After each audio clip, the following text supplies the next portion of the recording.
What it does. Docker multi-stage build is a feature that allows you to create multiple intermediate images from a single Docker file, enabling you to separate the build process from the runtime environment. This results in a smaller and more efficient final image. Command/example. Breaking it down.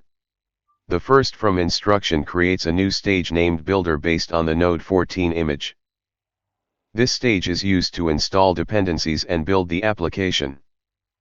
The workdir instruction sets the working directory to /app. The copy instruction copies the package JSON files to the working directory. The run instruction installs dependencies using npm install.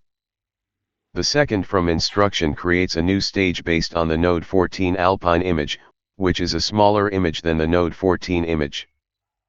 The copy from equals builder instruction copies the built application from the previous stage. The expose instruction exposes port 3000. The cmd instruction sets the default command to start the application. Common mistakes. Forgetting to use the from flag when copying files from a previous stage. Not optimizing the final image by using a smaller base image. Including unnecessary files in the final image. Try this next.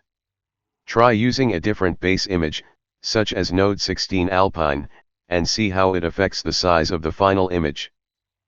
You can also experiment with different instructions, such as run and copy, to optimize the build process. Pro tip. In a production environment, it's a good practice to use a smaller base image, such as Node 14 Alpine, and to optimize the build process by using run instructions to install dependencies and build the application. Additionally, consider using a Docker ignore file to exclude unnecessary files from the build context. This can significantly reduce the size of the final image and improve the build time. To build the image, run the following command. This will create a new image with the name myNodeApp. You can then run the image using. This will start a new container from the myNodeApp image and map port 3000 on the host machine to port 3000 in the container.